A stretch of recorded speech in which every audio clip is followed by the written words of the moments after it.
everyone, and welcome. Today, we're going to dive into the heart and the circulatory system. Now, I know what you might be thinking. Another anatomy lesson. But trust me, understanding how the heart works is the absolute foundation for everything you'll do as a phlebotomist. Every single sample you collect is flowing through this incredible network. So let's just start with the big question, right? How does the heart's function really impact every single blood draw you will perform? This is way more than just biology. It's about connecting what's in your textbook to what you do at a patient's side. Things like the pressure in the veins, the quality of your sample, and even keeping your patient safe, it all ties back to this one powerful muscle. So, here's our game plan. First, we'll talk about why this is so important for you. Then, we'll map out the heart's structures, trace the incredible journey of blood, and look at the heart's electrical spark. After that, we'll get practical with your role in patient assessment, and we'll wrap up with key tests, common errors, and of course, safety. All right, section 1, why this matters. And I'll be honest, this isn't just about passing your certification exam, though it will definitely help with that. This is about understanding the why behind what you do. That knowledge is what's going to help you perform safe collections, spot potential complications, and make sure every specimen you handle is top quality. Just think about it for a second. Every single time you perform a venipuncture, you're literally tapping into this complex, moving system. That blood in your tube has just been on a whirlwind tour through the heart, the lungs, and the entire body. And, understanding that journey, well, that's what takes you from just being a technician to being a real healthcare professional. Let's move on to section 2, mapping the heart's structures. We're going to build a mental roadmap of the heart, kind of starting from the outside and working our way in. This is the foundation for everything else we're going to talk about. Okay, so the heart wall has 3 distinct layers. On the outside, you've got the epicardium, which is like a protective, lubricating layer. In the middle is the myocardium. That's the thick, powerful muscle that does all the heavy lifting, all the pumping. And on the inside is the endocardium, which is the super smooth lining that helps prevent blood clots. And that's really important for you, because that smooth surface is all about preventing issues like hemolysis in your sample tubes. And this right here is a perfect example of a key concept. Form follows function. The left ventricle, you see, has the absolute toughest job in the heart. It has to pump oxygenated blood to your entire body. We're talking from your brain all the way down to your toes. And to do that, its muscular wall, its myocardium, has to be the thickest and strongest of all the chambers. It just makes sense, right? So let's look at those 4 chambers. The easiest way to think about it is like 2 separate 2-story houses sitting side by side. The right side of the heart handles all the deoxygenated or blue blood. It flows into the right atrium, then goes down to the right ventricle to get pumped to the lungs. The left side handles all the fresh, oxygenated red blood. It comes back from the lungs into the left atrium, and then that super powerful left ventricle pumps it out to the rest of the body. Okay, pay close attention here. This is a big one for your certification exam. You will almost certainly need to be able to trace the path of blood and connect the dots. The left ventricle's wall is thicker because its workload, pumping to the entire body, is so much greater. Make sure you know that connection inside and out. Now that we've mapped the structure, let's get things moving. Section 3 is all about tracing the path of blood. We're going to follow a single blood cell on its incredible journey through the heart and out into the body. I know the circulatory system can seem really complex, but honestly, it all boils down to 2 simple loops. First, you've got the pulmonary circuit. That's when the right side of the heart pumps blood on a quick trip to the lungs. Its job is to drop off carbon dioxide and pick up fresh oxygen. Then you have the systemic circuit. That's when the left side of the heart pumps all that newly oxygenated blood on a much longer trip to the rest of the body. That's it. Now, to keep all that blood flowing in the right direction, the heart has 4 amazing one-way doors we call valves. Think of the heart cycle as a squeeze and a relax. The squeeze, or systole, is when it contracts to pump blood out. During that squeeze, the tricuspid and mitral valves slam shut so blood can't go backward. The relax, or diastole, is when it fills up. And during that phase, the pulmonary and aortic valves shut to keep blood from sliding back in. Okay, this is something that trips a lot of students up, so let's clear it up right now. Even though the heart's chambers are literally filled with blood, the heart muscle can't get oxygen from that blood. It has its own dedicated fuel lines called the coronary arteries. The word coronary actually means crown, and that's because these arteries sit on top of the heart muscle just like a crown, feeding it all the oxygen it needs to keep pumping. So let's nail this down for your exam. It's a crucial distinction.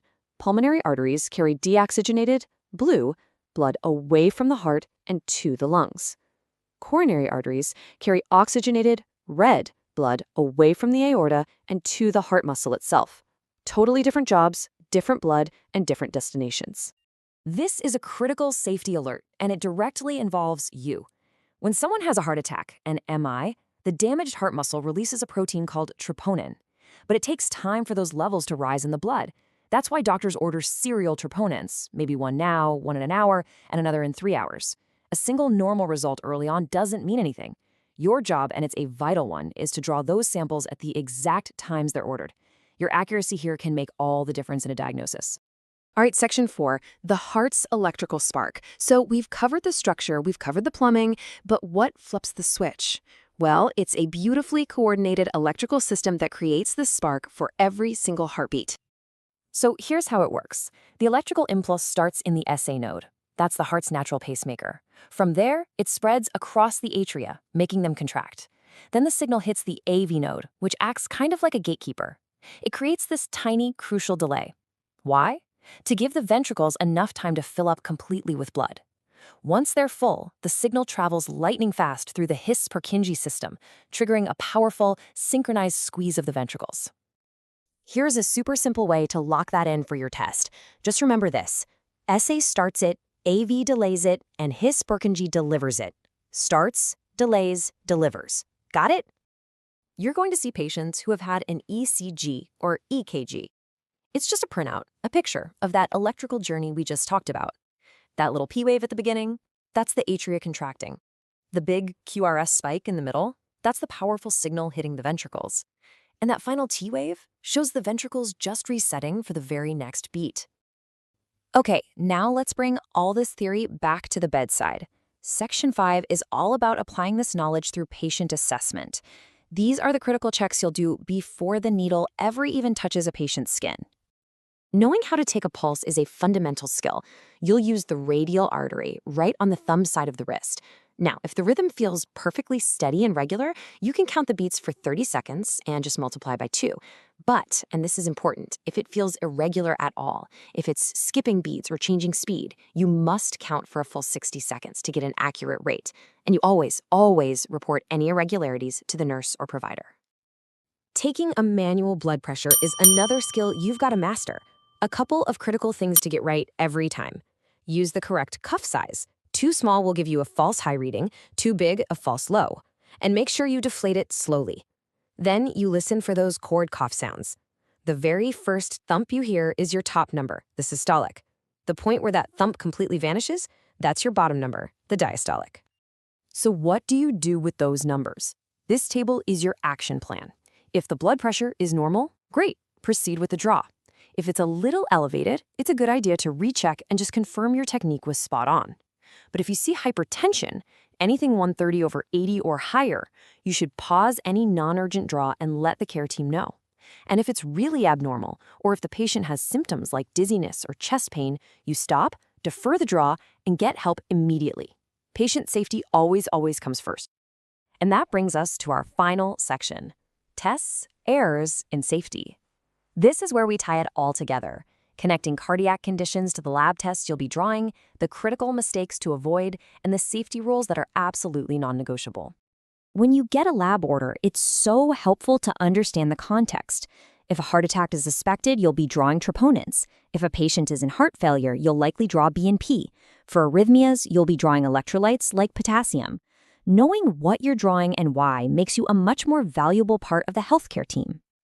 Your technique is so important for avoiding these top 3 errors. Hemolysis, that's when red blood cells rupture, can falsely spike a patient's potassium level, which is dangerous. We already talked about how incorrect timing on a troponin draw can miss a heart attack, and using the wrong tube can make a test completely worthless. These are things you can control. Think of this as your quick reference guide. Troponin needs perfect time stamping. BNP needs an EDTA tube and has to get to the lab fast. Lipid profiles might require the patient to be fasting. And for electrolytes, the golden rule is to do everything you can to avoid hemolysis.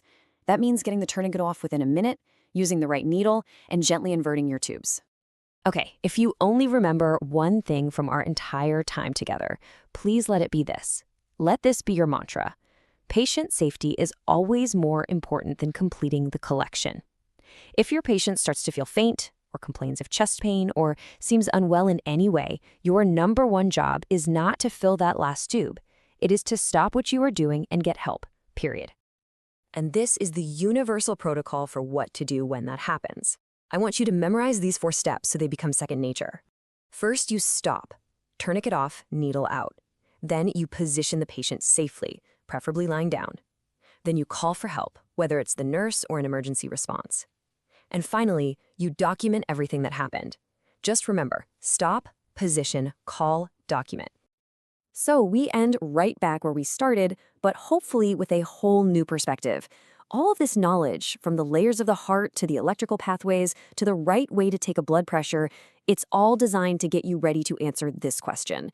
Because as a phlebotomist, you are so much more than someone who just draws blood. You're a key observer. You're a vital link in the chain of patient care. You are your patient's first line of safety.